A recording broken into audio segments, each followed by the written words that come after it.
Wiley says quitting was something she often thought about, but like many longtime smokers, she had fears about how she would break the habit.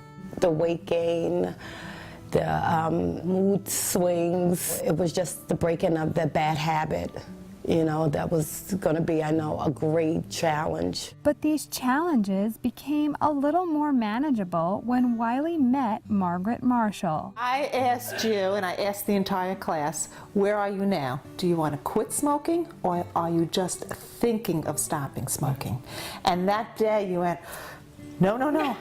I'm just thinking of it. Marshall, a weight loss coach who has worked with thousands of Long Islanders in helping them live a healthier lifestyle, conducted a smoking cessation class at the company Wiley works for. I would have never thought about even joining, you know, a course such as this, had my job not offered this. Marshall, who recently wrote a book called Body, Mind, and Mouth, Life's Eating Connection, which talks about how the mind affects the mouth and the mouth affects the body, says that Wiley's initial apprehensions about quitting are common. The two major fears that I hear from my clients is, number one, they don't know what life looks like anymore without a cigarette, and they're afraid of what that's going to be like for them. And then one of the most major ones is they're afraid of gaining weight. When someone smokes for many years, one of the things they do is they speed their metabolism up by smoking, and they might not eat as much.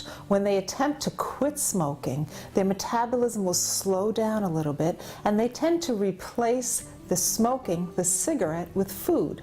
And very often they're so used to having the hand-to-mouth motion that they look for food items that they can stick into their mouth and take care of that feeling that's missing in there, that void. Marshall tells her clients that quitting without weight gain is the priority, and then they should adapt habits to help with the weight loss. Don't think about losing weight. Even if you're overweight, do not think about losing weight right now. The main thing you want to do right now is not add to that weight. One of the first few things I ask people to do as soon as they're ready to stop smoking is don't eat anything unless you're eating it with a utensil. Use a knife and a fork and a spoon for maybe the first month after you quit smoking, because that makes you very mindful of what you're putting in your mouth. Marshall tells her clients to change their attitude about how they view their cigarettes. Stop thinking about cigarettes as a friend, as a confidant, or as a stress reliever, and start thinking about the cigarette as an opponent. And then every time they light up a cigarette, they're really stepping into that boxing match with their opponent.